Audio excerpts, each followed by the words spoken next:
जी हाँ दोस्तों, आ चुका है बजट 2025 और आज आज हम इस वीडियो में बात करने वाले हैं इस बजट आने के बाद जो मिडिल क्लास के लिए एक बहुत बड़ा तोहफा था गवर्नमेंट का। उसके बाद आपको किस किस सेक्टर्स पे ध्यान देना चाहिए अगर आप स्टॉक मार्केट में काम करते हैं। तो पूरा डिटेल्ड वीडियो होने वाला है, तो वीडियो को अंत तक जरूर देखें। आज मैं कम से कम 6 से 7 सेक्टर्स या थीम्स आपको शेयर करने वाला हूं कि बेसिकली आप इन सेक्टर्स को आप जरूर अपने वॉच लिस्ट में या फिर कुछ भी इन्वेस्ट करते वक्त इनकी तरफ एक बार जरूर ध्यान डालें कि ये सेक्टर शायद आने वाले टाइम में अच्छा परफॉर्म कर सकते हैं। लेकिन ये कोई आपको रिकमेंडेशन नहीं है, कोई हमारी राय नहीं है। आप जो भी डिसीजन लें अपने फाइनेंशियल एडवाइजर से पूछ के लें। मैं कोई सेबी रजिस्टर्ड एनालिस्ट नहीं हूं, तो यहां हम जो भी बात कर रहे हैं वो सिर्फ एजुकेशनल पर्पज के लिए कर रहे हैं। दोस्तों, बजट आया है, बजट में एक बहुत बड़ा रिलीफ मिला है। वो है 12 लाख रुपए तक अब कोई कोई टैक्स नहीं लगेगा। और इवेंचुअली अगर मैं देखता हूं तो 12,75,000 रुपए तक की वो इनकम है जिसके ऊपर आपको कोई टैक्स नहीं लगने वाला है। और ये टैक्स जो नहीं लगेगा, इसकी वजह से जो गवर्नमेंट को रेवेन्यू होता था उसका कुछ अप्रॉक्स आइडिया जो आया है वो है लगभग 1 लाख करोड़। तो 1 लाख करोड़ का जो ये फिगर है ये कहीं ना कहीं लोगों के हाथ में जाएगा और लोगों की जेब में वो पैसा बचेगा। अब ये जो पैसा बचेगा, इसकी वजह से पैसा किन किन डायरेक्शंस में जा सकता है, अब उसके बारे में बात करते हैं। तो दोस्तों, सबसे पहला सेक्टर जो मुझे लगता है वो है एफएमसीजी सेक्टर। तो दोस्तों, जब किसी के हाथ में आप पैसा बचता है तो सबसे पहले वो कहीं ना कहीं डिस्क्रिशनरी स्पेंडिंग जो एक चीज होती है कि आप शायद पहले घर में कुछ चीजों को शायद अवॉइड करते थे, कुछ लग्जरी को अवॉइड करते थे। तो एफएमसीजी से जो जुड़ी कंपनियां हैं उसमें आपको एक मेजर बूम देखने को मिल सकता है। और आपको इसके स्टॉक्स के ऊपर मेरी कोई रिकमेंडेशन नहीं है, बस जो लेफ्ट सेक्टर के लीडर स्टॉक्स हैं आपको एक बार उसको जरूर देखना चाहिए। दोस्तों, दूसरा सेक्टर या दूसरी थीम जो मुझे समझ में आती है वो यहां से समझ में आती है कंज्यूमर क्रेडिट। बेसिकली इस थीम के ऊपर अगर आप देखोगे तो जो एनबीएफसी सेक्टर है या बैंकिंग सेक्टर है जो पर्टिकुलरली रिटेल फोकस्ड है। अगर आप मैं यहां पे एग्जांपल देता हूं कि किसी की एक नॉर्मल बंदे की जो इनकम है लगभग 12 लाख रुपए की, अगर वो सालाना कमाता है तो उसको लगभग 70 से 80 हजार रुपए का यहां पर फायदा होने वाला है। अब इस 80 हजार रुपए को वो यूज करके कहीं ना कहीं कंज्यूमर क्रेडिट के थ्रू या तो टीवी बाय करेगा या कुछ और बाय करेगा या गाड़ी बड़ी ले लेगा। इस तरीके के जो कंज्यूमर क्रेडिट से जुड़ी कंपनियां हैं वो कहीं ना कहीं वहां पर मेरे हिसाब से बहुत अच्छा परफॉर्म कर सकती हैं। जो बेसिकली किसी की लाइफस्टाइल अपग्रेड करने में या घर का कोई सामान बनाने में या इस तरीके से जुड़ी जो कंपनियां होती हैं और वहां पर क्रेडिट प्रोवाइड करती हैं। जैसे कि मैं आपको एग्जांपल देता हूं यहाँ पे बजाज फाइनेंस और बजाज फिनसर्व। यहाँ कोई रिकमेंडेशन नहीं है, बट इस तरीके के स्टॉक्स यहां पर चलने की संभावना बहुत ज्यादा बढ़ जाती है। तीसरा सेक्टर जो दोस्तों मेरे को समझ में आता है इन दो के बाद, वो है जैसा कि हमने बात करी डिस्क्रिशनरी स्पेंडिंग के ऊपर, वो मुझे समझ में आता है ऑटो। तो ऑटो जो सेक्टर है ये बेसिकली डिस्क्रिशनरी स्पेंडिंग है। अब जैसा मैंने बात करी थी आपसे कि जिस इंसान की जेब में अब 80 हजार रुपए बचने वाले हैं वो शायद कोई एक नई गाड़ी भी शायद अफोर्ड कर पाएगा अगर वो लोन ले पाता है। तो अगर उसके बाद छोटी गाड़ी थी तो वो बड़ी गाड़ी ले पाएगा। तो आप इससे ये अंदाजा लगा सकते हो कि गाड़ियों की जो डिमांड अभी हमने लास्ट जो पिछले 3-4 महीने के अंदर देखा कि ऑटो सेल्स के नंबर बहुत ज्यादा कुछ अच्छे नहीं आ रहे थे। तो इस तरीके की जो चीजें हो रही थी उसको एक अलग बूस्ट मिलेगा, एक कंजम्पशन को बूस्ट मिलेगा। गाड़ियों की डिमांड बढ़ेगी जिस वजह से गाड़ी वाली जो कंपनीज हैं उनको और कंपनी और गाड़ियां गाड़ियां बनानी पड़ेगी। हमने लास्ट अभी 2-3 महीने में देखा किस तरीके से टाटा मोटर्स, एमएनएम के नंबर कुछ ज्यादा अच्छे नहीं आ रहे थे। तो मुझे ऐसा लगता है कि ये उस डायरेक्शन में भी पैसा जा सकता है और आपको भी इसकी तरफ अपनी जो वॉच लिस्ट है उसको इस डायरेक्शन में भी घुमाना चाहिए, इस डायरेक्शन में भी एक बार सोचना चाहिए।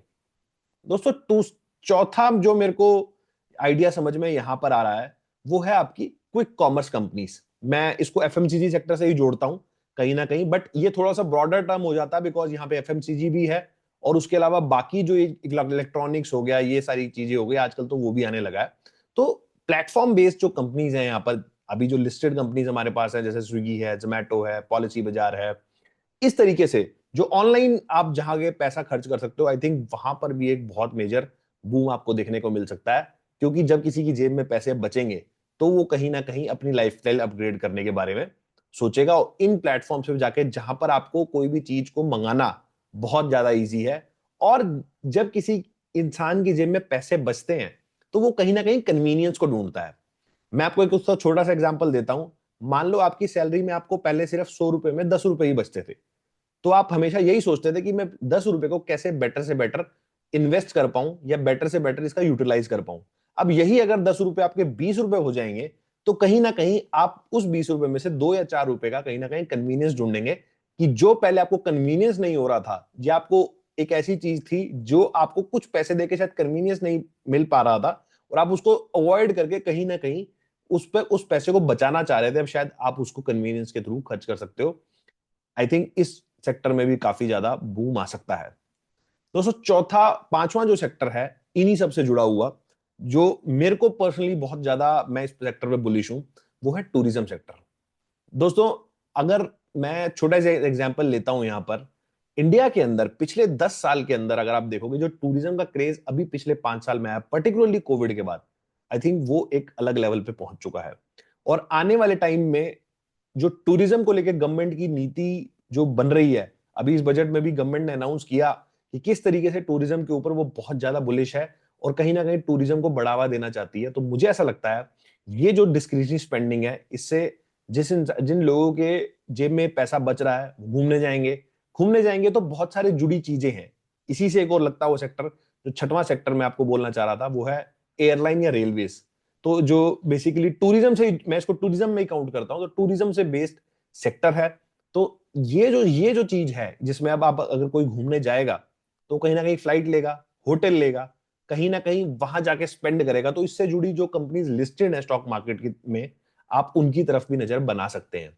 तो ये सारी जो चीजें अगर घुमा फिरा कर आप देखोगे, तो बेसिकली डिस्क्रिशनरी स्पेंडिंग जिन जिन सेक्टर्स में होती है, जो एक बंदा पहले अपनी लाइफस्टाइल अपग्रेड करना चाहता था, वो वाली जो स्पेंडिंग है, वो कहीं ना कहीं बहुत ज्यादा तूल पकड़ सकती है।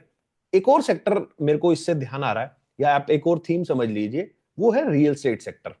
अब रियल एस्टेट सेक्टर के अंदर क्या है कि कहीं ना कहीं कोई इंसान जो छोटे घर में रह रहा था, ये इनकम बचने के बाद वो कहीं ना कहीं कुछ शायद बड़ा घर अफोर्ड कर पाएगा।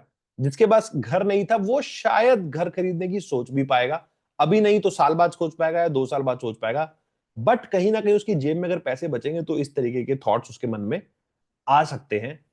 आई थिंक ये जो चीजें हैं इनका जो प्रभाव है, जब ये 1 लाख करोड़ मार्केट में घूमेगा और डिफरेंट डिफरेंट जगहों पे इकोनॉमी का चक्का घुमाएगा, तो इसकी वजह से एक बहुत बड़ी डिमांड जनरेट होने वाली है मेरे दोस्तों। आपको क्या लगता है, मेरे को ये भी बताना, आप क्या सोचते हो इसके बारे में। मुझे ऐसा लगता है कि इसकी वजह से आने वाले टाइम में मार्केट बहुत ज्यादा अच्छा परफॉर्म कर सकता है, क्योंकि ये पहला जो पैसा सारा टैक्स में चला जाता था, उसके बाद गवर्नमेंट इसका कुछ यूटिलाइज करती थी। ये बहुत अच्छा थॉट इस बार गवर्नमेंट ने दिया कि ये सारा पैसा कहीं ना कहीं लोगों के हाथ में छोड़ दिया।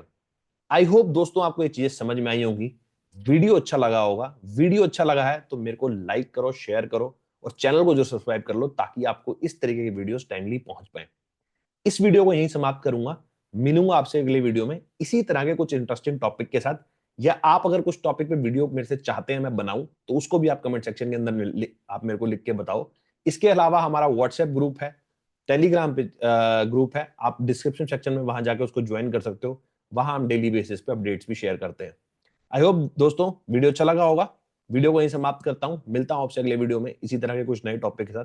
चलिए दोस्तों, नमस्कार।